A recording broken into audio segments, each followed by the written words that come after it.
ধর্মধ্বজীগণের ধর্ম আচরণ বদ্ধজীবকে অধিকতর বদ্ধদশায় লইয়া যায়। শ্রীল ভক্তি সিদ্ধান্ত সরস্বতী গোস্বামী প্রভুপাদ জানিয়েছেন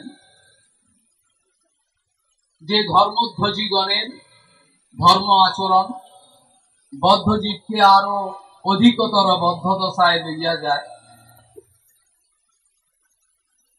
ধর্মের নামে রাবণের মতো যারা আচরণ করছেন তাদের দ্বারা সমাজের কল্যাণ সাধিত হতে পারে না, হয় না।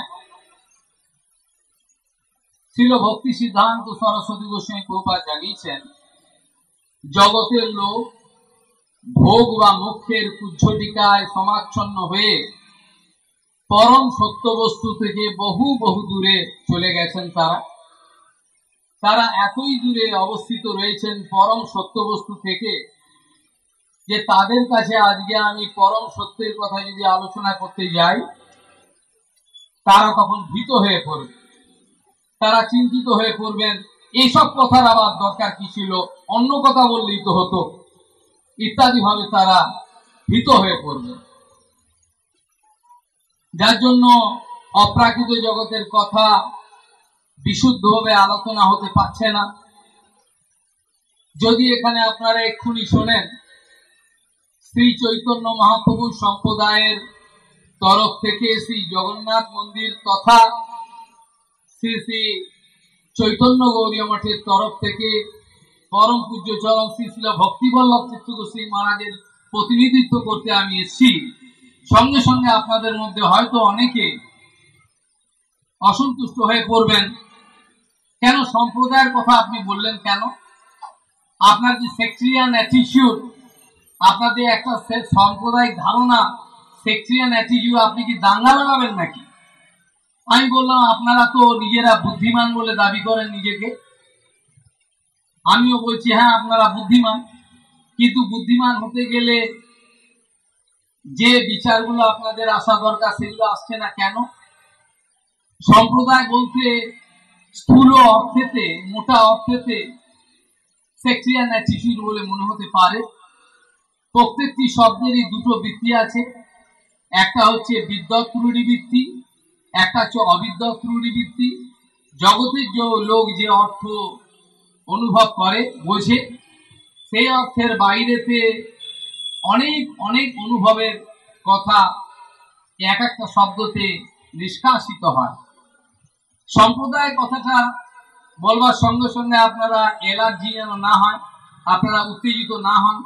সম্প্রদায় মানে সম্যক রূপে, সম্প্রদায় বলছে, সম্প্রদায় মানে হচ্ছে সম্যক রূপে আমার শ্রী চৈতন্য মহাপ্রভু, যাকে বেদ বেদান্ত উপনিষদ থেকে আরম্ভ করে সমস্ত শাস্ত্রতে ভগবান বলে নির্ণয় করেছেন। আপনার অস্বীকার করা বা স্বীকার করাতে যিনি আসে যায় না, সেই জন্য তাকে অদ্বয় জ্ঞান তত্ত্ব বলা হয়, অসমর্থ তত্ত্ব বলা হয়। যাকে আপনার স্বীকার করা না স্বীকার করায় কিছু যায় আসে না। সূর্যকে যদি আপনি পাগলের মতো বলেন সূর্য নেই, মেঘে আচ্ছন্ন আছে বলে, সেক্ষেত্রে সূর্য নেই এই কথাটা আপনার প্রমাণিত হবে না, হতে পারে না।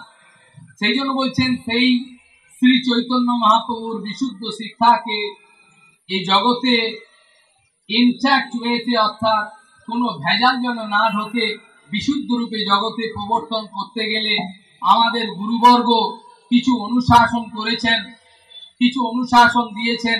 সেই সমস্ত রেগুলেশন, সেই সমস্ত শাসন, সেগুলোর দ্বারা নিয়ন্ত্রিত হয়ে আমরা আপনাদের কাছে সেসব কথা বলতে এসেছি। তার মধ্যে প্রধান হলো আচার এবং আচরণ, এবং সেই আচরণগুলো যদি বজায় না রাখি তাহলে চৈতন্য মহাপ্রভুর সম্প্রদায় বলে পরিচয় দিল আমি জগতের কলঙ্ক বিস্তার করব, কোনো লাভ হবে না। সেখানে বলা হচ্ছে এই বিশুদ্ধ রূপে সম্প্রদায়ের প্রদা মানে দান করা, বিশুদ্ধ রূপে এই শিক্ষাকে আপনাদের কাছে উপস্থাপিত করবার জন্য যে পাঁচিল দেওয়া হয়েছে। আপনারা যেমন কোনো জায়গায় খুব সুন্দর জিনিস চাষ করেছেন, যদি আপনারা জায়গাটাকে ঘিরে না দেন তাহলে সেইখানে ছাগল কুকুর এসে উৎপাত করবে, আপনারা সুফসলটাকে উপযুক্ত সময় তুলতে পারবেন না। এই অর্থেতে আমরা সম্প্রদায় বলে ব্যবহার করা হয়েছে। এটাতে আপনাদের কোন রকম দুঃখ পাওয়ার কোনো কথা নেই। কোন কোন সম্প্রদায়ের ধর্মীয় নেতাগণ প্ল্যাটফর্মেতে থেকে তারা সবার হাততালি করবার জন্য এই কথাটা প্রায়ই বলে থাকেন, সবই তো সমান বলে তারা হাততালি পান। তারা এই ধরনের মন্তব্য করেন যেন লোকে তাদের বুঝতে পারেন তাদের হৃদয়টা উদার, কিন্তু উদারতা ওভাবে হয় না। আপনারা এই কথাটা বুঝতে পারছেন না। উদারতার নাম করে আপনাদের সবাই যে কিভাবে এক্সপ্লয়েট করছে, শোষণ করছে, আপনাদের ভ্রান্ত পথে পরিচালনা করছে, সেটা আপনাদের জ্ঞান হচ্ছে না। সেখানে বলা হচ্ছে এই যে বক্তা, যে ধর্মীয় নেতা এই কথাটা বললেন, সবই তো সমান, সব আমরা সব এক। তিনি যদি প্র্যাকটিক্যালি দাঁড়ান, সমস্ত জগতের যত ধর্মবিদ আছেন যারা বিভিন্ন, তাদেরকে যদি বলা হয় উনি যুক্তি দিয়ে প্রমাণ করুন যে সব সমান। যিনি বললেন এখানে, তার সঙ্গে যদি আমার কালকে রাস্তায় দেখা হয়, যদি সেই সম্প্রদায়ের ব্যাপারে কথাটা তুলি, তিনি দেখবেন অবশ্যই নিজের যে সম্প্রদায় রয়েছেন সেটাকে উঁচু করে দেখবার চেষ্টা করবেন, এবং আমি যখন জন্য আমার শাস্ত্রীয় যুক্তি দেবো সেটাকে তিনি মেনে নিতে পারবেন। তাহলে কোথায় একসঙ্গে হলো, এক হতে পারে না। সেখানে প্ল্যাটফর্মের দর্শনের পার্থক্য আছে, বিভিন্ন বিভিন্ন কারণে এগুলো সব পার্থক্য হয়ে যায়। আমাদের এই জড়জগতের যারা আছি তাদের মধ্যে সমগ্র পৃথিবীর মানুষকে মোটামুটি 3টে ভাগে ভাগ করলে দেখা যায় যে এক সম্প্রদায় বলছেন যে ভগবান যদি থাকে তো থাকুক, কোনো আপত্তি নেই, আর যদি না থাকে তাহলেও কোনো আপত্তি নেই, কেন আমরা তো খাবো দাবো, নরকে যাব, আমরা তো প্ল্যান করে নিয়েছি, আমাদের দরকার নেই। ভগবান থাকলে থাকুক আর না থাকলে না থাকুক, আমাদের ঝগড়া নেই। আরেক সম্প্রদায় বলছেন যে ভগবান অবশ্যই আছে। সমস্ত জগতের যত সমস্ত দার্শনিক আছেন, টলস্টয় থেকে আরম্ভ করে, ক্যান্ট থেকে আরম্ভ করে যত আছেন, প্রত্যেকেই স্বীকার করে নিয়েছেন না একজন আছেন। আইনস্টাইন বিজ্ঞানী থেকে আরম্ভ করে নিউটন, কে হু নট, প্রত্যেকেই স্বীকার করেছেন না একজন আছেন নিয়ন্ত্রক। সেখানে বক্তব্য হলো এই যে ক্যান্ট বলছেন, জার্মান দার্শনিক ক্যান্ট বলছেন, আমার দুটো জিনিস অত্যন্ত ভীত আমি হয়ে পড়ি, যখন আমি রাত্রিবেলা আকাশের দিকে তাকাই, অনন্ত আকাশের দিকে তাকাই, সেখানে গ্রহ তারা নক্ষত্র খচি করে আকাশের দিকে তাকালে আমি ভীত হয়ে যাই। কোথাকার একটা পোকা, ইনসেক্ট আমি, কোথাকার একটা ক্ষুদ্র পোকা আমি ভীত হয়ে পড়ি। কে আমি, আমার পরিচয় কি, কোথায় যাব, কোথা থেকে এলাম? যেটা একটু আগে আমার পূর্ববর্তী বক্তা বলেছেন যে সনাতন গোসাই এই প্রশ্ন করেছেন, কে আমি, কেন মরে, তারে যারে তাপত্রয়, ইহা নাহি জানি কইছে মরহিত হয়। এই কথাটাই হলো তত্ত্ব জিজ্ঞাসা, আত্মজিজ্ঞাসা। এটা ক্যান্ট বলছেন। আর একটা বস্তু, যখন আমি আমার জীবনে কাউকে না জানিয়ে একটা কোনো নোংরা কাজ করে ফেলি, কাউকে না জানিয়ে গোপনে যখন আমি একটা নোংরা কাজ করে ফেলি, তখন আমার জানি না কেন ভেতর থেকে কে যেন বললে, কি করলি, এটা কি করলি তুই, কে যেন ভেতর থেকে বলে, আমি বুঝতে পারি না সেটা কে। ক্যান্ট দার্শনিক ছিলেন, কিন্তু যেহেতু তিনি ভারতীয় দর্শনের সম্যক আলোচনা করেন নাই, গুরু বৈষ্ণবের আশ্রয় নেন নাই, সেই জন্য সম্যকভাবে সেই তত্ত্বগুলোকে তিনি উপস্থাপিত করতে পারেননি। আমরা যাকে কবিগুরু রবীন্দ্রনাথ ঠাকুর বলি, তিনিও বলেছেন এই কথাটা, মরিতে চাহি না আমি সুন্দর ভুবনে। আবার তার আগে অনেক সময় এক কথা বলেছেন, যাহা চাই তাহা ভুল করে চাই, যাহা পাই তাহা চাই না। আমাদের শাস্ত্রকাররা বলছেন, এবং শ্রী ভক্তি সিদ্ধান্ত সরস্বতী গোস্বামী বহুবার বলছেন, এই মাত্র কয়েকদিনের ক্ষুদ্র জীবনে, যেখানে আপনার জীবনের কোনো সার্টিনিটি নেই, নিশ্চয়তা নেই, যখন খুশি আপনি চলে যেতে পারেন, এই ক্ষুদ্র জীবনে আমরা কি চাই এবং কি চাই না তার একটা সেটেলমেন্ট হওয়া দরকার, তার একটা ফাইনাল অ্যাকাউন্ট ড্র করা দরকার। যদি আমরা এই ফাইনাল অ্যাকাউন্ট ড্র করতে না পারি, তাতে মূর্খের মতো আমাদেরকে বারবারে একটা জিনিস চাইবো, সেটা পাওয়ার পর যখন ধোকা খেয়ে যাব, তখন বলবো যে যাহা চাই তাহা ভুল করে চাই, যাহা পাই তাহা চাই না। এই কথাটা বুদ্ধিমানের কাজ হলো না। একে বুদ্ধিমান বলা হয় না। সেই জন্য সেখানে বলা হচ্ছে প্রত্যেকটা লোকের বিচার করে বোঝা দরকার। প্রত্যেকটা দার্শনিক স্বীকার করেছেন সমগ্র জগতের একজন নিয়ন্ত্রণ আছেন, এটা সবাই স্বীকার করে নিয়েছে। এবার আমার প্রশ্ন হলো, সমগ্র জগৎবাসীর মধ্যে যারা বলছেন ভগবান থাকেন থাকুক, না থাকেন না থাকুক, আমাদের সঙ্গে ঝগড়াও নেই, বিবাদও কোনো কিছু নেই। আরেক সম্প্রদায় বলছেন না, ভগবান আছেন, একজন কন্ট্রোলার আছেন, ফুল জগৎটাকে কিভাবে চালাচ্ছেন, অনন্ত ব্রহ্মাণ্ডকে, গ্রহ তারা নক্ষত্র সিজন এই চেঞ্জ হচ্ছে, এর পেছনে একজন নিয়ন্ত্রণ আছে, controller, supreme controller must be there. এছাড়া হতে পারে না। আরেক সম্প্রদায় তারা নেশায় গদগদ হয়ে বলছেন না না, ভগবান বলে কিছু নেই, কে আবার ভগবান, খাটো দাঁটো খাও, গাধাও খাটে আমিও খাটি, খেটে তো খাও, ভগবান বলে কিছু নেই। আমাদের বেদান্ত সূত্র বলছেন যে ব্যক্তি বলছেন ভগবান নেই তিনি সামনে আসুন আমার।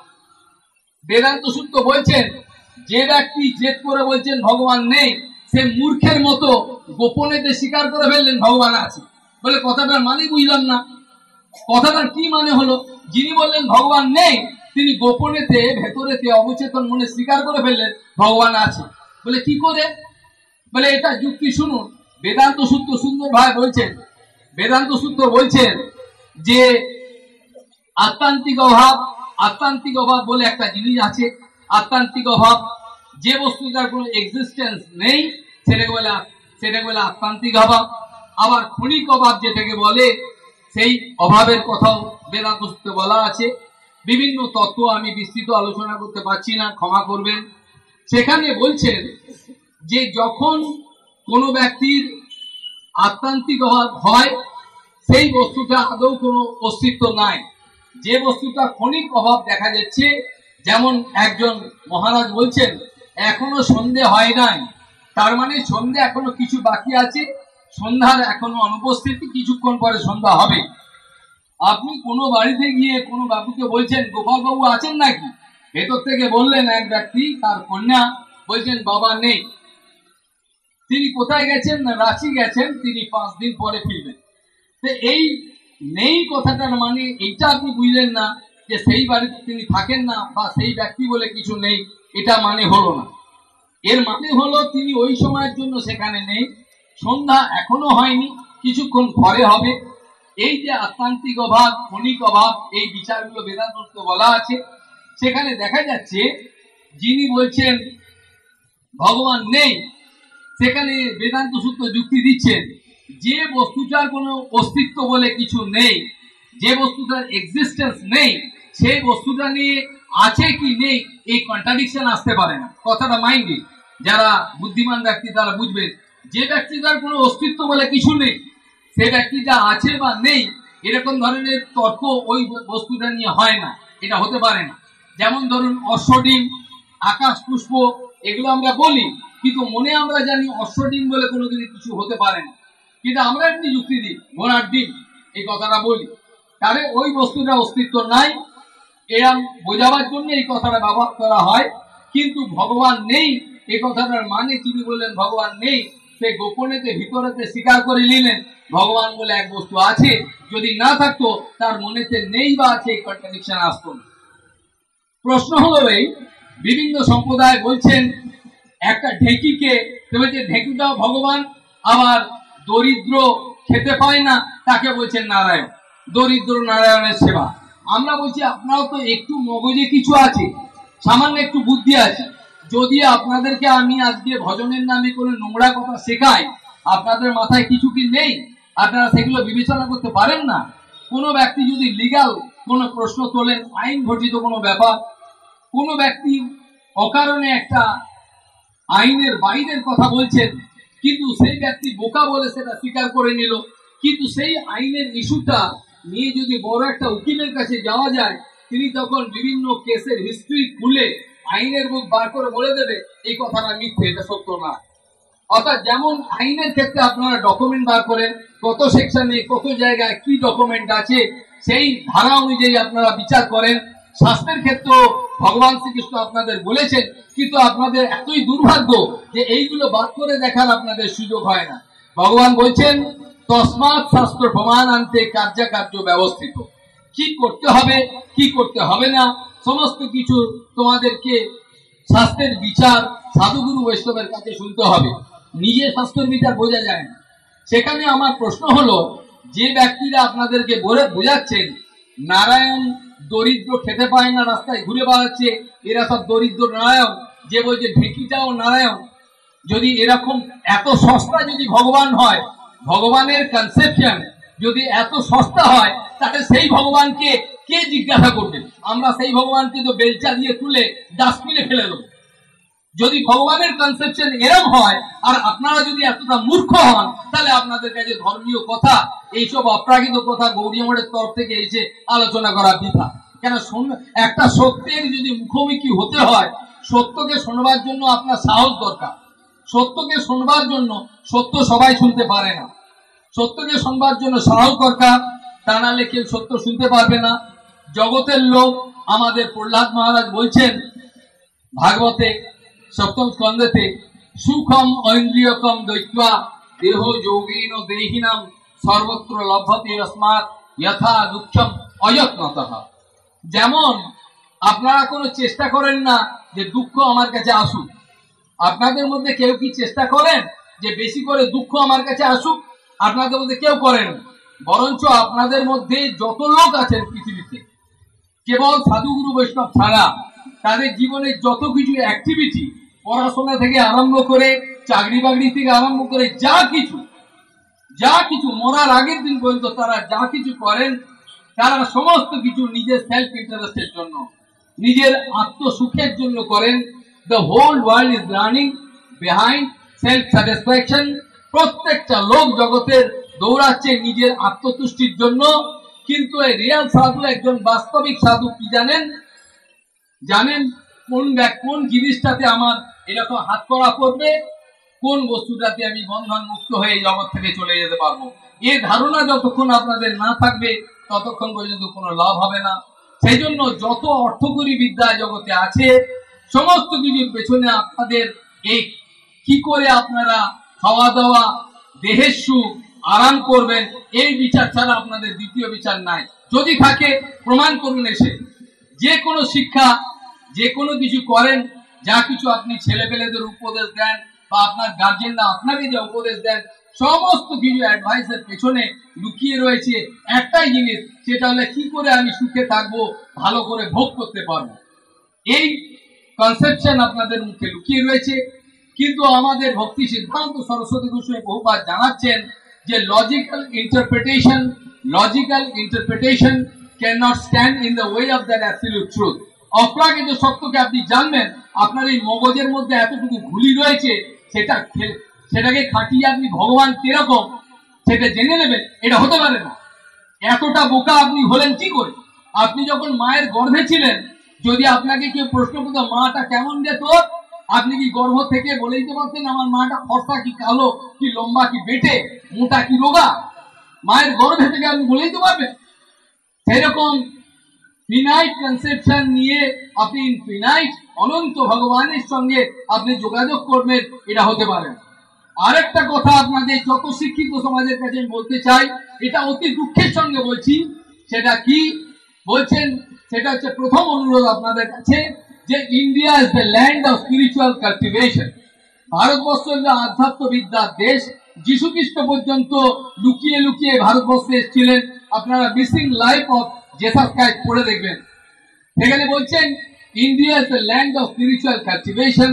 Those sages after long deliberation have given us immense treasure of spiritual knowledge, but I am so full that I am not ready to accept it. এত বড় বোকা আমি, মূর্খ, নিজেকে বুদ্ধিমান বলে মনে করি, কলেজের কিছু ইউনিভার্সিটি ডিগ্রি নিয়ে যাই বলে ও ভগবান ভগবান কি হবে। কিন্তু ভারতবর্ষ হল আধ্যাত্মের দেশ। এখানেই চেতনার উন্মেষ ভালো করে হতে পারে, আর এখানেই আপনারা কিন্তু এই জগৎ থেকে নিত্য জগতে যাওয়ার অনুসন্ধান পেতে পারেন। কিন্তু কারোর মধ্যে সেরকম তাগিদ নেই বলে পূর্ববর্তী বক্তা বলেছেন, উপনিষদ থেকে উৎকৃষ্টত জাগ্রত প্রাপ্য বরাণ নিবোধত খুরস্ব ধারা নিশিয়া দুর্গম পথস্তৎ কবয় বদন্তি। তোমার জীবনটা কিরকম না, একটা ছুরির ওপর দিয়ে, একটা ধারালো ছুরি তার উপর দিয়ে চলতে বললে তুমি কি চলতে পারবে? যেখানে হাত দেওয়ার সঙ্গে সঙ্গে কেটে যায়, সেরকম তুমি এই ক্ষুর ধার, এই এর ওপর দিয়ে তুমি চলছো, খুরের মতো ধার এই সংসার, যে কোনো মুহূর্তে তুমি চলে যেতে পারো, তোমার স্ত্রী চলে যেতে পারে, বাচ্চা চলে যেতে পারে। দের ইজ নো সার্টিনিটি, জীবনের কোনো গ্যারেন্টি নেই। এই জন্য সমগ্র মানব জাতির প্রতিনিধি হিসাবে আমাদের পরীক্ষিত মহারাজ সুখদেব গোস্বামীর কাছে একটি সুন্দর প্রশ্ন করেছেন। সেই প্রশ্নটা হচ্ছে ইন্টারন্যাশনাল কোয়েশ্চেন। সেটা শুধু পরীক্ষিত মহারাজ সুখদেব গোস্বামীর কাছে এই কোয়েশ্চেন করেছেন, এটা আপনাদের কোয়েশ্চেন নয়, তা নয়। ইটস অ্যান ইন্টারন্যাশনাল কোয়েশ্চেন, এটা সর্বজনীন একটা প্রশ্ন। সেটা কি? সেটা পরীক্ষিত মহারাজ সুখদেব গোস্বামী গুরুদেবের কাছে বলেছিলেন, যখন তুমি জেনেছিলেন 7 দিন মাত্র আয়ু, তারপর তোমাকে চলে যেতে হবে জগৎ থেকে, বি রেডি, রেডি হয়ে যাও। সেখানে পরীক্ষিত মহারাজ গুরুদেবকে বলেছেন, অথ পৃচ্ছামি সংসিদ্ধিম যোগিনাম পরম গুরুম পুরুষস্তেয়ৎকার্যম ম্রিয়মানস্য সর্বদা। গুরুদেব, আপনার কাছে আমি প্রশ্ন করছি, এই কটা দিনের জীবন আমি চলে যাব, জগতে থাকবো না। অথ পৃচ্ছামি, এর অনেক ব্যাখ্যা, এর 7 দিন যাবত এই শ্লোকে ব্যাখ্যা হতে পারে, কিন্তু এত অল্প সময় হয় না। অথ কথাটা কেন ব্যবহার করেছে, এর পেছনে রহস্য আছে, বেদান্ত থেকে অনেক ব্যাখ্যা। তাই জন্য প্রশ্ন করছেন, অথ পৃচ্ছামি, হে গুরুদেব, জগতে এই যে নশ্বর, যখন তখন সবাই চলে যাচ্ছে, এই জগতে নশ্বর জগতে আপনার কাছে একটা প্রশ্ন করছি, অথ পৃচ্ছামি সংসিদ্ধি, সম্ভব রূপে সিদ্ধি হতে পারবো? এই যোগের সিদ্ধি নয়, কিছু অর্থকরী পেয়ে গেলাম, কিছু বিভূতি পেয়ে গেলাম, আপনাকে ভেলকিবাজি দেখালাম, সেরকম সিদ্ধি নয়। এটা হচ্ছে সম্ভব রূপে সিদ্ধি, অর্থাৎ যেটাতে ভক্তি সিদ্ধি বলা হয়, যেটাকে ভগবানের কাছে ফেরত যাওয়া যায়। সেখানে বলছেন, অর্থ পৃচ্ছামি সংসিদ্ধিম যোগিনাম পরম গুরুম পুরুষস্তেয়ৎকার্যম ম্রিয়মানস্য সর্বদা। মরণশীল মানুষের কি এমন কর্তব্য আছে, আপনি আমাকে নির্ণয় করে বলুন হে গুরুদেব, যাতে আপনি এই জগৎ থেকে আনন্দে বেরিয়ে যেতে পারি, এই জগৎ থেকে আনন্দের সঙ্গে বেরিয়ে যেতে পারি, কোনো যেন জগতের কোনো কিছু দুঃখ আমাকে কোনো কিছু পীড়া না দেয়। সেখানে আমাদের উপনিষদের কর্তা যে আগের শ্লোক বলেছিলাম, সেখানে বলছেন, ওঠো, জাগো, কেন জেগে জেগে ঘুমোচ্ছ তোমরা? তোমাদের কনসিয়াসনেস অনেক নিচে নেমে গেছে, সচেতনতাকে ফুল প্লেয়ে পূর্ণ পরিমাণে যেন সচেতনতা তোমাদের মধ্যে আসে। সেই জন্য শ্রী চৈতন্য মহাপ্রভুকে জানলে, শ্রী চৈতন্য মহাপ্রভুকে জানবার জন্য সমস্ত শাস্ত্রকাররা আমাদের কাছে বলছেন, অচৈতন্য মিদম বিশ্বম যদি চৈতন্য বিশ্বরম ন বিদুহু সর্বশাস্ত্রজ্ঞ অপি ব্রহ্মন্তি তে জানাহা। অচৈতন্য মিদম বিশ্বম, এই বিশ্বটা বাস্তবিক পক্ষে চেতন না, অচেতন অবস্থায় রয়েছে। একমাত্র চৈতন্য মহাপ্রভু এবং চৈতন্য মহাপ্রভু সম্প্রদায় যদি কেউ থাকেন, তাহলে আপনাকে পূর্ণ চেতনা দান করতে পারবেন। এছাড়া পূর্ণ চেতনা কোন যোগী গুরু, কোন জ্ঞানী গুরু, কোন তপস্বী গুরু কেউ আপনাকে দিতে পারবে না। একমাত্র চৈতন্য মহাপ্রভুর ধারাতে যারা স্নিগ্ধ হয়েছেন, বিশুদ্ধ ভক্তি রাজ্যের কথা আপনাদের কাছে বলতে পারবেন, তারাই একমাত্র আপনাদের কাছে এইসব কথা উপস্থাপিত করবেন। আপনি বোকার মতো শুয়ে রয়েছেন কেন? শাস্ত্র বলছেন, তোমার জন্য অনেক কৃপা অপেক্ষা করছে, কৃপা, প্রচুর আশীর্বাদ, কৃপা। এই মুনি ঋষিদের থেকে আরম্ভ করে সবাই প্রচুর অবিশ্রান্ত কৃপা তোমাদের কাছে দিচ্ছে, কিন্তু তুমি এগুলো নিচ্ছ না কেন? It is due with you, তোমার তো পাও না, এগুলো তোমার পাও না, তুমি এগুলো নিচ্ছ না কেন? তুমি মূর্খ, কি সম্পত্তির পেছনে তুমি দৌড়াচ্ছ? সেই জন্য প্রহ্লাদ মহারাজ বলছেন, সুখ মঞ্জকম দত্যা দেহ যোগেন দেহিনম সর্বত্র লভ্যতে যস্মাৎ যথা দুঃখম অযত্নতঃ। যেমন আপনারা দুঃখটা পাওয়ার জন্য কোনো যত্ন করেন না, অটোমেটিক এমনি আপনাদের কাছে দুঃখ আসে, ঠিক সেই রকম ভাবে জানবেন, যেটা আপনার কপালে বরাদ্দ আছে, রেশন বরাদ্দ আছে, সেই কপালে সেই বস্তুটা আপনার কাছে আসবে। আপনাকে নর্মাল এফার্ট ভগবানের ভক্তি করতে করতে আপনাকে চেষ্টা করতে হবে যতটুকু যা করার, কিন্তু ভগবানকে কেন্দ্রবিন্দুতে রেখে। এই কসমিক ওয়ার্ল্ড, এই যে বিশ্ব আছেন, এর একটা কেন্দ্রবিন্দু আছেন, সমস্ত দার্শনিকরা স্বীকার করেছেন। সমগ্র বিশ্বে টোটাল এই কসমিক ওয়ার্ল্ড তার একটা কেন্দ্রবিন্দু আছে, সমগ্র মনীষীগণ এটা স্বীকার করেছেন, দার্শনিকগণ। এতে অস্বীকার করার কোনো উপায় নেই। দেখবেন, আমি অনেক প্রমাণ দিয়ে দেবো। টালিগঞ্জে একজন নাপিত চুল কাটে, সেই নাপিত চুল কেটে খায়, তার দুবেলা খাওয়া জোটে না। আজ থেকে 30-35 বছর আগের কথা বলছি, আমি তখন ছোট। সেখানে খবর পাওয়া গেল, খবরের কাগজে উঠলো যে সেই ব্যক্তি 1 কোটি টাকা লটারি পেয়েছে। এবার চিন্তা করুন, সে নাপিত চুল কেটে খায়, সে পেয়ে গেল 1 কোটি টাকার লটারি। আর একটা উদাহরণ দিই, আমার অনেক গুজরাটি মারওয়াড়ি বন্ধু ছিল, তারা অনেক আমার অত্যন্ত ভালোবাসে তারা। সেই গুজরাটি একজন, সেই তার বাবা সেখানে গদিতে বসে রয়েছে যেখানে সে ব্যবসা করে। হঠাৎ ঘটনাক্রমে আমি সেখানে গিয়ে পড়েছি। সেখানে সে বলল যে শ্যামল বাবু দেখুন কি খবর, क्या खबर है देखो, কি খবর দেখুন। ওর ভাষাতে বলছে, হিন্দিতে বলছেন, बाबू देखो क्या खबर है न्यूज़पेपर में। क्या खबर है? बोले इंग्लैंड में एक धनी व्यक्ति, একজন অত্যন্ত ধনী ব্যক্তি, সেই ব্যক্তি তার আত্মীয় স্বজন বলে কেউ নেই। আত্মীয় স্বজন বা কাউকে ভালোবাসে এরকম ধরনের কেউ নেই। সে একমাত্র একটা কুকুরকে ভালোবাসে। সেই কুকুরটাকে এত যত্ন করে যেটা কল্পনা করা যায়। বলছে বলছে যে महाराज मरने का पहले जितना जायदाद है, जितना संपत्ति, सारे ये कुत्ता का नाम पे कर दिया। বলছে এই কুকুরটার নামে যত সম্পত্তি আছে, স্থাবর অস্থাবর, মানে কোটি কোটি পাউন্ড, মানে সে কল্পনা করে যে এত পয়সা, সেই পয়সাগুলো সে ওই কুত্তাটার নামে, কুকুরের নামে সে লিখে দিয়ে গেছে। আমি তখন हो করে হেসে বললাম, नवीन भाई जिन्होंने कुत्ता का नाम पे इतना जायदाद लिख दिया, ना जाने वो कितना बड़ा कुत्ता खुद है। মানে যে কুকুরের নামে এত বড় সম্পত্তি লিখে দিয়েছে, আমি বুঝতে পারছি না সে কত বড় কুকুর। তার থেকে বড় কুকুর আর নেই। সে আর অ্যাপ্লিকেশন পেল না, তার ধন দৌলত ঐশ্বর্য, তার রাইট অ্যাপ্রোপ্রিয়েট অ্যাপ্লিকেশন কোনো জায়গায় খুঁজে পেল না, যে কুত্তাটার নামে লিখে দিল। তাহলে সে কত বড় কুত্তা, ওই কুত্তাটার থেকে অনেক বড় কুত্তা তার মালিকটা। আমার এই বিচারগুলোতে আপনাদের কাউ কিছু বলার নেই, কারণ আমি ঠিক কথাই বলছি।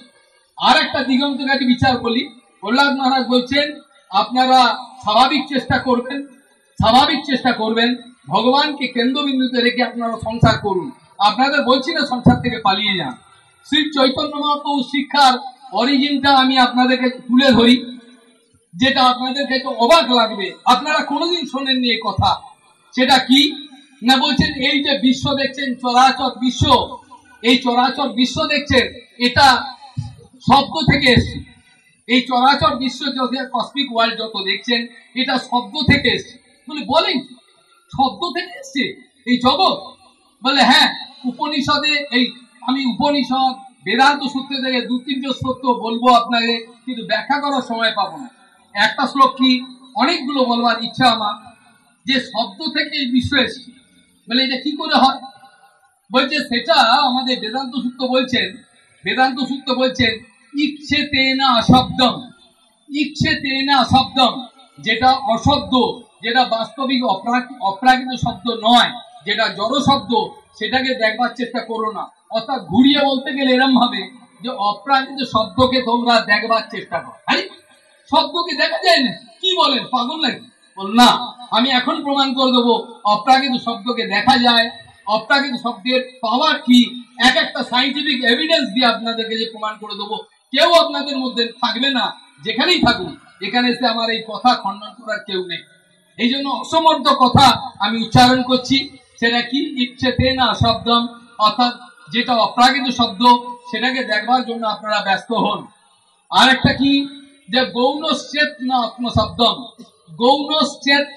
আত্মশব্দম, যারা বেদান্ত পড়েছেন সবাই মায়াবাদী ভাষ্য পড়েছেন, আমি জানি শঙ্কর ভাষ্য ছাড়া কেউ পড়েননি, তথাপি সূত্রগুলো বুঝতে পারবেন। সেই সূত্রগুলোর ব্যাখ্যা যদি আমি করি, অনায়াসে আপনারা তুড়ি মেরে স্বীকার করে নেবেন, হ্যাঁ শব্দের এরকম গুণাবলী আছে। অল্পের ওপর আমি প্রমাণ দিচ্ছি শব্দের কত শক্তি।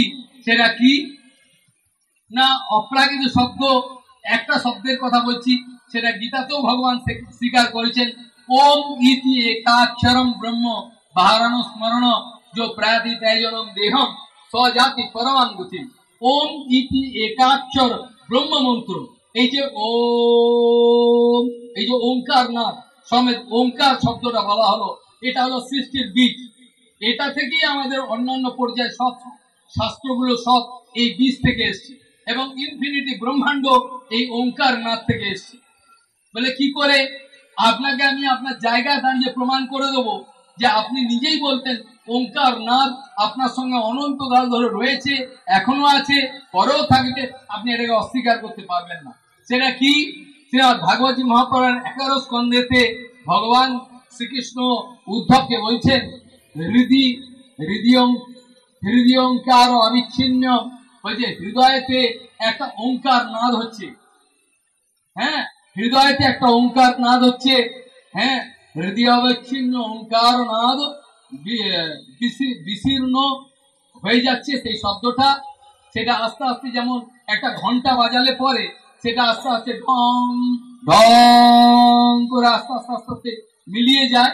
সেরকম ধরনের আপনারা সবাই যে যেখানে আছেন কানের মধ্যে হাত দেন, এরকম ভাবে জোরে ধরুন কানটাকে, এরকম ভাবে জোরে জোরে চেপে ধরুন যেন বাইরের শব্দ না আসে। সঙ্গে সঙ্গে দেখতে পাবেন ভেতরের মধ্যে একটা ওঙ্কার নাদ হচ্ছে, ওম করে ভেতরে একটা সবসময় শব্দ চলছে। হৃদয় অবিচ্ছিন্ন ওঙ্কারম, এই যে ওঙ্কার নাদ, হৃদয় অবিচ্ছিন্ন ওঙ্কারম, এই ওঙ্কার নাদ হচ্ছে বলছেন ঘন্টা নাদ ও বিশীর্ণ বধ। হৃদয় অবিচ্ছিন্ন ওঙ্কারম ঘন্টা নাদ ও বিশীর্ণ বধ। ঘন্টা নাদ যেমন বিশীর্ণ হয়ে যায়, উত্থিত হয়ে আস্তে আস্তে মিলিয়ে যায়, সেরকম মিলিয়ে যাচ্ছে। হ্যাঁ, এইভাবে বলছেন ভগবান শ্রীকৃষ্ণ যে এই যে হৃদয়তে সর্বদাই ওঙ্কার নাদ রয়েছে, এটাকে বলে পরব্রহ্ম, ভগবানের প্রতীক। ভগবান পরমাত্মা রূপেও আপনার হৃদয় রয়েছে, কিন্তু আপনি এগুলোকে এতদিন পর্যন্ত জানতে পারেননি। যদি কোনো সাধুগুরু বৈষ্ণবের সঙ্গ হয় সেক্ষেত্রে আপনি জানতে পারবেন। এই জন্য একমাত্র সাধু সঙ্গ ছাড়া কেউ এই জগৎ থেকে পেরিয়ে চলে গেছে আজ পর্যন্ত কোনো ডকুমেন্ট নেই যে সাধু সঙ্গ করেনি অথচ ভগবানকে পেয়ে গেছে, হয় না। সেই জন্য তুলসীদাস জিও বলেছেন, বিনা সৎসঙ্গ তরেই না কই, বিনা গুরু ভবানিধি তরেই না কই। সৎসঙ্গ ছাড়া কেউ পৃথিবী থেকে পার হয়ে যেতে পারবেন না, এটা হতে পারে না। সেই জন্য এই হৃদয়তে আপনার ওঙ্কার নাদ রয়েছে। শব্দের কতখানি প্রভাব সেটা আপনাদের কাছে উত্থাপন করি। বৈজ্ঞানিকরা এক বাক্যে স্বীকার করে নিয়েছেন, বৈজ্ঞানিকরা। তারা বলছেন আইনস্টাইনের কোয়ান্টাম থিওরি, আইনস্টাইনের যে রিলেটিভ ম্যাস থিওরি, লাইট এবং ম্যাসের যে রিলেটিভ থিওরি আছে সেটা তো এক কথা বলছেন। এবং আমারও অনেক আগে বাচ্চা বয়সে এরকম একটা ধারণা হতো। তিনি বলছেন যে এই বিশ্বটা সমস্ত কিছু স্কুইজ হয়ে একটা বিন্দুতে চলে আসে। যখন ডেন্সিটি টেন্স টু, যেখানে যারা বিজ্ঞান নিয়ে পড়াশোনা করেন তারা ছাড়া বাকি লোক বুঝতে পারবেন না, যখন ডেন্সিটি টেন্স টু ইনফিনিটি হয় তখন ভলিউম টেন্স টু জিরো হয়, ভলিউমটা জিরো হয়। সেখানে ওরা অ্যাজাম্পশন করছে, কিন্তু অ্যাজাম্পশন ইজ নট এভিডেন্স, অ্যাজাম্পশনটা প্রমাণ নয়। কিন্তু E is equal to MC square, এটা প্রমাণিত হয়েছে। বস্তু এবং এনার্জি পরস্পর এক্সচেঞ্জ হতে পারে, এর প্রমাণ হয়ে গেছে, এবং তার ফল আপনারা অ্যাটমিক এনার্জি ইত্যাদি সব ভোগ করছেন। এখন আমি বৈজ্ঞানিকরা যে বলেছেন শব্দের যে অসমর্থ শক্তি, সেটা আমি দুটো উদাহরণ দিচ্ছি, মাত্র দুটো উদাহরণ, তার মাধ্যমে আপনারা স্বীকার করতে বাধ্য হবেন। এক উদাহরণ আমি বলছি, সেটা কি, যখন আপনারা আপনাদের গৃহেতে শঙ্করধ্বনি করেন, বৈজ্ঞানিকরা এক বাক্যে স্বীকার করেছেন যে এই যে শঙ্করধ্বনি করার সঙ্গে সঙ্গে শঙ্করধ্বনি যত দূর যায় সেখানে এই বাতাসে যত জীবাণু আছে সেই জীবাণুগুলো মারা যায়। অনেক জীবাণু এই শঙ্করধ্বনিতে মারা যায়। কাজেই অপ্রাকৃত শব্দব্রহ্মের বিশাল শক্তি। আপনারা শুনেছেন যে সত্যযুগতে বিভিন্ন যারা তেজিয়ান লোক ছিলেন, সত্যযুগে তো সবার বাক্যই সত্য হতো, যা মুখ দিয়ে বলতেন সেটা সত্য হতো। আমি একটা উদাহরণ দিচ্ছি, প্রমাণ।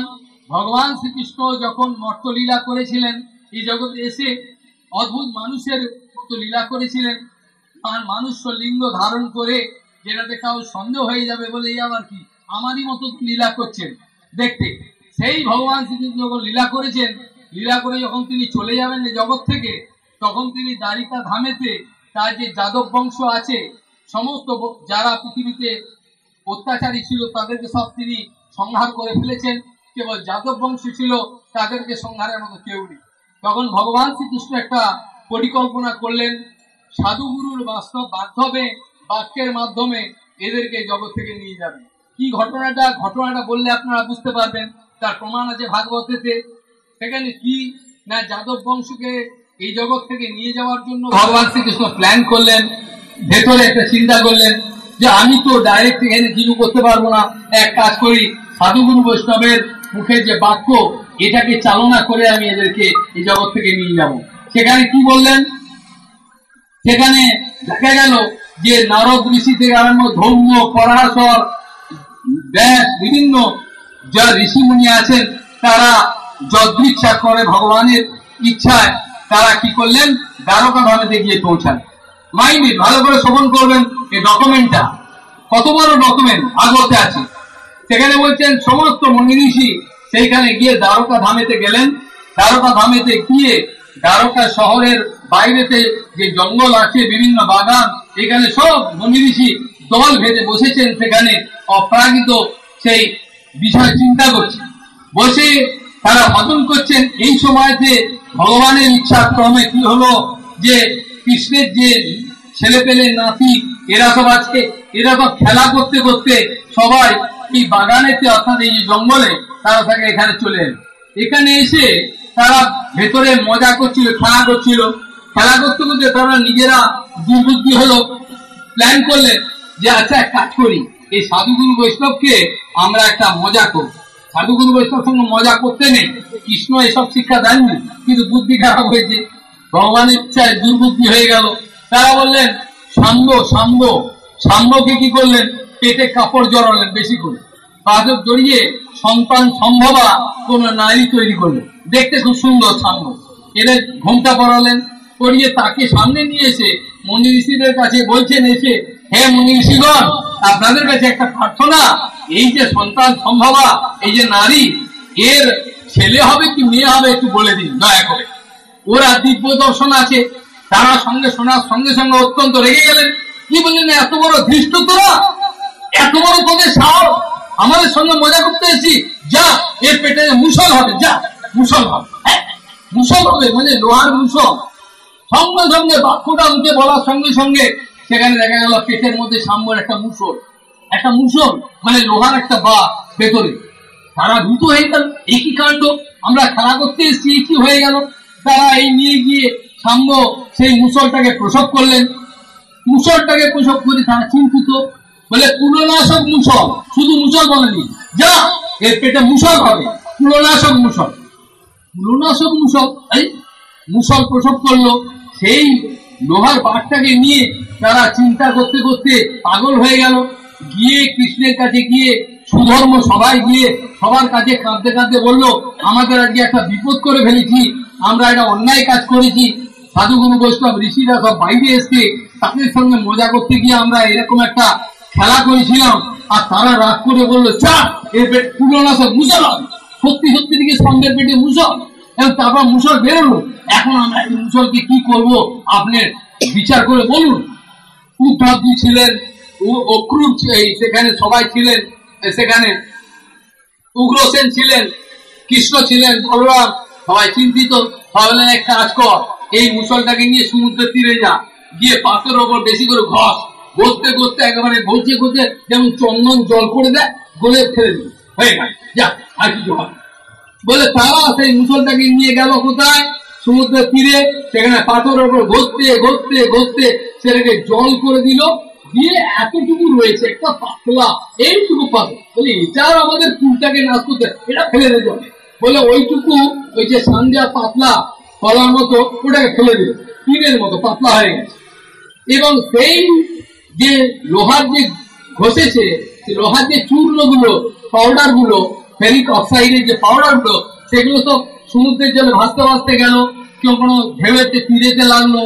ভগবানের ইচ্ছা সেগুলো এরকা মানে এক ধরনের লতা, এক ধরনের গাছ হয়, যেমন ঘৃতকুমারীর গাছ হয়, একদিকটা তরোয়ালের মতো ধার, বৃক্ষ একটা বৃক্ষের মতো হয়, এরকম ফণিমন্থার মতো এরকম জাগিয়ে ওঠে, কিন্তু ধারগুলো অত্যন্ত আপনাকে মারলে কেটে যাবে। সেগুলো সব বৃক্ষ হয়ে গেল ওই চূর্ণগুলো থেকে, লোহার যে চূর্ণগুলো, এগুলো প্রবাস খণ্ডে বিভিন্ন সমুদ্রের চারিদিকে ছড়িয়ে পড়লো, পরে ওখান থেকে যেখানে যেখানে পাড়ে গেল সেখানে সেখানে এরকা নামক বৃক্ষ হলো, এরকা নামক গাছ। আর ওই যে ফলাটা ছিল, সেই ফলাটা জলের মধ্যে ফেলে দেওয়ার ফলেতে জলেতে একটা মাছ খেয়ে নিল, একটা বোয়াল মাছ খেয়ে নিল, টক করে গিলে নিল। ও বুঝতে পারছি ওটা খাওয়া ভেবেছি। ওই মাছটাকে একটা ধীবর, একটা জেলে ধরেছে। জেলে ধরে নিয়ে জেলের কাজ হলো মাছটাকে কাটো, ভালো করে বাজারে বিক্রি করবে। কাটতে গিয়ে দেখে পেটের মধ্যে এত বড় একটা লোহার থলা বেরিয়েছে। ওই থলাটা বেরোনোর পরে যেটা আমার কোত্থেকে এলো, তার পাশে দাঁড়িয়েছিল জরা নামক ব্যাগ।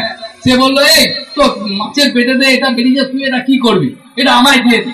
আমি স্বীকার করলাম, নিয়ে যা, এটা আমার কি কাজ, যা এটা নিয়ে যা। লোহার থলাটা দিয়ে দিল। ও গিয়ে সেটাকে শান দিল, দিয়ে একটা থলা তৈরি করলো, তীরের মাথায় লাগিয়ে শিকার করবে। এই গেল এক কথা। আবার যখন এরকা বৃক্ষগুলো এরকা বৃক্ষ হয়ে গেল, এবার ভগবান শ্রীকৃষ্ণ যখন দেখলেন বিভিন্ন অমঙ্গল দেখা দিচ্ছে আমাদের রাজ্যে, কৃষ্ণ বললেন, এই যে ঋষিরা অভিশাপ দিয়েছে এর ফল হয়েছে, চলো আমরা চলে যাই। প্রবাসে গিয়ে আমরা বিভিন্ন মঙ্গলে বিভিন্ন ব্রাহ্মণ বৈষ্ণবকে দান দক্ষিণা দেবো, যজ্ঞ করবো, চলো আমরা সবাই চলে যাই। কেন এখানে অমঙ্গল দেখা দিচ্ছে দ্বারকাতে, চলো সবাই চলে যাই। সবাই মিলে চলে গেলেন। সেখানে গিয়ে দ্বারকাতে গিয়ে সবাই যখন চলে গেলেন, যাগযজ্ঞ করলেন, খাওয়া দাওয়া করলেন। সোমরস যজ্ঞের পর যে সোমরস থাকে, ফলের রস, এগুলোকে একটু নেশা মতো হলো। তারা একে অপরকে ভুলে গেলেন, লড়াই আনবে, এই যা, এরকম ধাক্কা দিচ্ছে একে অপর।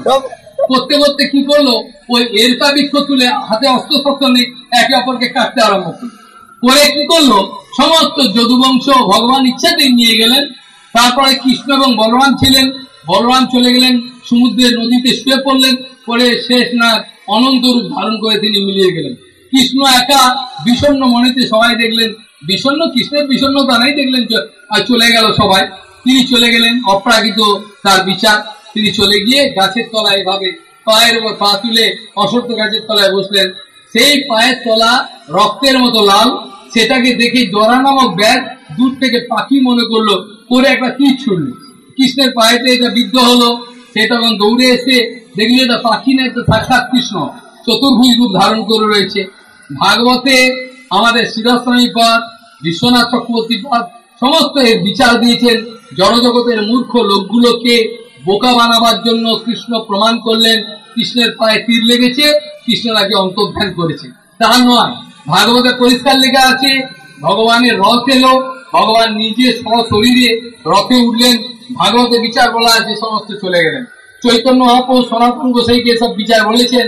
মহিষী হরণ, তারপরে কৃষ্ণের অন্তর্ধান, এগুলো সব মায়াময়। ভগবান সবাইকে বোকা বানাবার জন্য এগুলো করেছেন। তারপরে আমি ভাগবতের যখন এই যে বেন রাজার কাহিনী, সেখানেও দেখবেন ঋষিরা যখন দেখলো বেন অত্যন্ত অত্যাচারী, সে কোনো কথা শুনছে না, যা বলছে তার বিপরীত কথা বলছেন। এইসব বেন হন্যতা, মানে এই বেন এক্ষুনি না আসো বলে তারা অভিশাপ দিলেন। দেওয়ার সঙ্গে সঙ্গে অভিশাপে বেন চলে গেল। তাহলে অপ্রাকৃত শব্দের যে কত প্রভাব আপনারা বুঝতে পারছেন। তাহলে আপনাদের কাছে প্রমাণ দেওয়া হলো ভাগবত থেকে, অপ্রাকৃত শব্দের সৃজন ক্ষমতা, যে সৃষ্টি ক্ষমতা আছে। যেমন পেটেতে মুসল হয়ে গেল, এই অভিশাপ দিলে সত্য হয়ে গেল। তাহলে অপ্রাকৃত শব্দের সত্যতা আছে, এটা মিথ্যে নয়। জগতে যত সত্য আছে, এই সত্যগুলো অ্যাপারেন্ট ট্রুথ, আপেক্ষিক সত্য, এগুলোর পেছনে কোনো ব্যাকগ্রাউন্ড নেই। কিন্তু বাস্তবিক যে সত্যের কথা আমি বলতে করেছি, অনন্তকাল আমি বলতে থাকি, সে কথা শেষ হবে না। এখন আমি এই সামান্য প্রমাণ দিয়ে আমি ফিরে যেতে যাই শ্রী চৈতন্য মহাপ্রভুর দয়া। করহ বিচার, বিচার করিলে চিত্তে পাইবে চমৎকার। চৈতন্য চন্দ্রের যে দয়া, আপনাদের এই জগতে অনেক লোক আপনাদের দয়া দেখিয়েছে। কেউ কেউ বন্যার সময়তে হেলিকপ্টারের ওপর থেকে আপনাদেরকে কিছু খিচুড়ি দিয়েছে, কিছু ড্রাই ফ্রুট দিয়েছে, বাতাসা, মুড়ি ইত্যাদি চিনের প্যাকেট ফেলে দিয়েছে ওপর থেকে। বলেন এই সেবাশ্রম খুব ভালো, বাবা এরা সেবা করে কি সুন্দর, দেখো চিনে মুরগি ছড়াচ্ছে ওপর থেকে। আবার কেউ কেউ বলেন, দেখো এত বড় হসপিটাল বলে কত ওষুধ দিচ্ছে, এটা বড় সেবা। আমাদের বিচারক বলছেন, অপ্রাকৃতিক জগতের সরস্বতী ঠাকুর এবং ভাগবতের যত প্রামাণিক ব্যক্তি আছেন তারা বলছেন, জগতের লোক এই খোলা, এই দেহের যে খোলাটা আছে, রক্ত মাংসের এই দেহটা, এই দেহের উপকারটাকেই লোকে বুঝে। দেহ এবং মন, দেহ এবং মনের যে উপকার, দেহ ধর্ম মনোধর্মতে নিমজ্জমান থাকাকালীন অবস্থায় কেউ গৌড়ীয় মঠের চৈতন্য মহাপ্রভুর দানের কথা যদি আলোচনা করা হয়, তথাপি তারা এই মগজে, এই মোটা মাথায় তাদের ঢুকতে চায় না। তারা বুঝতে পারে না যে দয়াগুলো আপনাদেরকে জগৎবাসী দেখিয়েছে, যে যে সংস্থাগুলো দেখিয়েছে, সেই দয়াগুলোর পেছনে আপনাদের অনেক অমঙ্গল প্রসব হয়েছে, কিন্তু চৈতন্য মহাপ্রভু দয়ার পেছনে কোনো অমঙ্গল বলে কথা নেই। এর প্রমাণ দিতে গেলে অনেক কথা আপনাকে বলতে হবে, আমি অনেক কথা বলার সময় পাইনি, 10টা বাজতে চললো। সেখানে আমি প্রমাণ দিচ্ছি শ্রী চৈতন্য মহাপ্রভু শাস্ত্রে যে প্রমাণ আছে, কলিকালে নাম রূপে কৃষ্ণ অবতার, কলিকালেতে নাম রূপে ভগবান শ্রীকৃষ্ণ অবতার হয়েছেন শব্দ ব্রহ্ম এর রূপে। এখানে এই শব্দ কৃষ্ণ এবং অপ্রাকৃত শব্দ কৃষ্ণ এবং কৃষ্ণ নামক যে ভগবান সেটা আলাদা নয়, একই। কিন্তু জড়জগতের যে শব্দ বলা হবে সেইটা যে শব্দকে ডিনোট করবে সেটার সঙ্গে সেই বিচারটা আলাদা, সেই বস্তুটা আলাদা আর সেই ব্যক্তিটা আলাদা এবং সেই নামটা আলাদা। কিন্তু এই যে অ্যাট্রিবিউট গুলো, যে বিশেষণ গুলো আমরা জগতের বস্তুগুলোর প্রতি আমরা দিয়ে থাকি, ফিজিক্যাল সায়েন্সে আমরা পড়েছি জলের ধর্ম হলো চাটল্য, লোহার ধর্ম হলো কাঠিন্য, বায়ুর ধর্ম হলো উড়ে যাওয়া গ্যাসিয়াস ইত্যাদি বিভিন্ন বিভিন্ন বস্তুর অ্যাবস্ট্রাক্ট, অর্থাৎ তাদের যে অ্যাট্রিবিউট যেগুলো ধর্মগুলো আমরা আরোপ করে দেখি সেগুলো আমরা পড়েছি। কিন্তু এটা ছাড়া যে আত্মা, যে দেহের যে ভেতরে যে আত্মা আছে তার যে একটা ধর্ম আছে যেটাকে নিয়ে আপনি খেলা করছেন, ছিনিমিনি খেলছেন, সে আত্মার ধর্মের কথাই গৌড়ীয় মঠ বলে থাকে। শ্রী চৈতন্য মহাপ্রভু বলছেন যে নাচো গাও ভক্ত সঙ্গে করো সংকীর্তন, ভক্ত সঙ্গেতে আপনারা সর্বদাই হরিনাম সংকীর্তন করুন। এই হরিনাম সংকীর্তন চৈতন্য মহাপ্রভু এই জগতে নিয়ে এসছেন, দেখাচ্ছেন। সংকীর্তন কলিযুগে ছিল না, কলিযুগে হয়েছে। এর আগের যুগেতে সংকীর্তন করলে কোনো ফল হবে না তা নয়, এই সমস্ত বিচার আমাদের ভাগবতে বলে দিয়েছে। কলৌ পদ হরিকীর্তনার বলছেন সত্যযুগে, বলছেন সত্যযুগে যেটা ধ্যানের দ্বারা হতো, ত্রেতা যুগে যেটা যজ্ঞের দ্বারা হতো, সেটা দাপর যুগে যেটা অর্চনের দ্বারা হতো, সেটা কলৌ পদ হরিকীর্তনার কলিকালে তারা হরি সংকীর্তনের দ্বারা হবে। এই হরিকীর্তনের দ্বারা ভগবানকে পাওয়া যাবে। কিন্তু এর মানে এই বুঝবেন না যে সত্যযুগে সংকীর্তন চলবে না। সত্যযুগে সংকীর্তন করলে আরো ভালো, সংকীর্তন পারলে পরে সংকীর্তন করলে ভালো, কিন্তু ত্রেতা যুগেও সংকীর্তন করলে হবে। সংকীর্তনের মধ্যে সমস্ত কিছু শক্তি লুকিয়ে রয়েছে। এই সংকীর্তন যদি আপনারা গৌড়ীয় মঠের আনুগত্য করতে থাকেন, অপ্রাকৃত জগতে আপনারা প্রবেশ করতে পারবেন। চৈতন্য মহাপ্রভুর বিচার বৈশিষ্ট্য অনেক, অনন্ত কথা। আমি বলতে গিয়ে বেশি কথা বলতে পারছি না, সময় যেহেতু অল্প। চৈতন্য মহাপ্রভুর কথা যদি আপনারা বুঝতে পারবেন, দিগন্তকারী বিচার। তিনি বলেছেন অসমর্থ তত্ত্ব ভগবানের সঙ্গে আপনারা 12 প্রকার রস আস্বাদন করতে পারবেন। এই জগতে যত প্রাণী আছে, যত মানুষের যত জীব আছে, কেউ রস ছাড়া বাঁচতে চায় না। রস আছে কিন্তু এগুলো সব জড় রস। কালকে আমি আলোচনা করছিলাম মন্দিরে রসের স্বরূপ সম্বন্ধে। অপ্রাকৃত রসের স্বরূপ আছে। এই পঞ্চ রস যে আছে, পঞ্চপ্রকার যে সম্বন্ধ সব বলছেন, শান্ত দাস্য, বাৎসল্য, মধুর, এই ইত্যাদি যে রসগুলো যেগুলো আছে 5 প্রকার রস, এইগুলো সমস্ত ভগবান শ্রীকৃষ্ণের সঙ্গে পরিপূর্ণরূপে আস্বাদন করা যায়। এবং 5-এর বাইরে আরো 7 প্রকার রস আছে। মোট 12 প্রকার রস আপনারা ভগবান শ্রীকৃষ্ণের সঙ্গে আস্বাদন করতে পারেন। কিন্তু এছাড়া ভগবানের অন্য কোনো অবতার কারোর সঙ্গে আপনি এইসব অপ্রাকৃত রস আস্বাদন করতে পারবেন না। বড়জোর একটা কি দুটো। ভগবানের রামচন্দ্র, নৃসিংহ, বরাহ যত অবতার আছে সব ভগবান শ্রীকৃষ্ণ থেকে এসছেন। তাই জন্য ভগবান শ্রীকৃষ্ণকে বলা হয় অবতারী। আর এই ভগবান শ্রীকৃষ্ণই এই কলিকালেতে ভগবান শ্রীকৃষ্ণ চৈতন্য মহাপ্রভুরূপে এসছেন। এর বিচার বৈশিষ্ট্য অনেক আলোচনা ছিল, কিন্তু যেহেতু সময় পারমিট করছে না, আজকে আমাকে এখানে বিশ্রাম দিতে হচ্ছে। কেবল ভাগবতের যে শ্লোক দিয়ে আমি শুরু করেছিলাম সেই শ্লোকের বিচার একটু শুনুন। সেখানে বলছেন, প্রহ্লাদ মহারাজ বলছেন নৃসিংহদেবকে, হে নৃসিংহদেব, তোমার এই যে উগ্র রূপ, তোমার এই যে ভয়ঙ্কর রূপ, এই রূপটাকে আমি ভয় পাই না। করাল ও দংষ্ট দাঁত রয়েছে, নারী বুড়ি গুলোকে হিরণ্যকশিপুর ভেতর থেকে বার করেছো, এই যে অবস্থা, বিভক্ত অবস্থা, আমি এই অবস্থাটাকে ভয় করি না।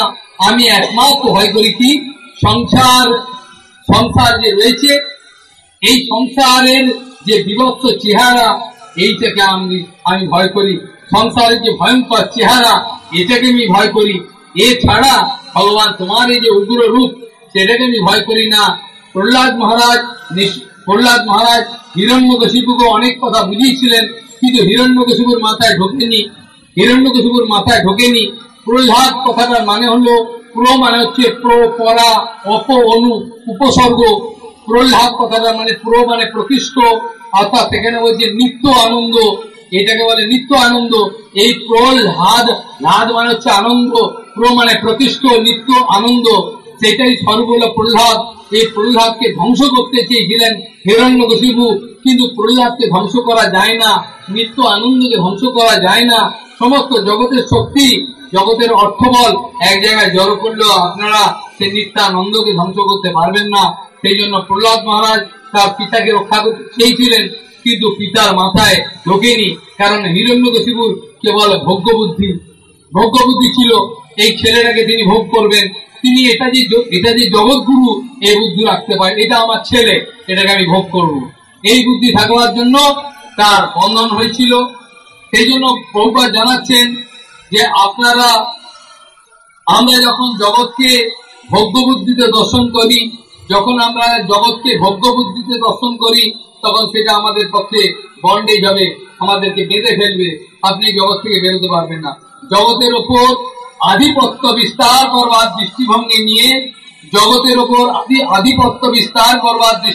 নিয়ে যখন আমি জগৎ দর্শন করতে যাই, তখন সেই দর্শন আমাকে ট্র্যাপে ফেলে দেয়, বন্ধন করে দেয়, আপনি বন্ধন থেকে বেরোতে পারবেন না।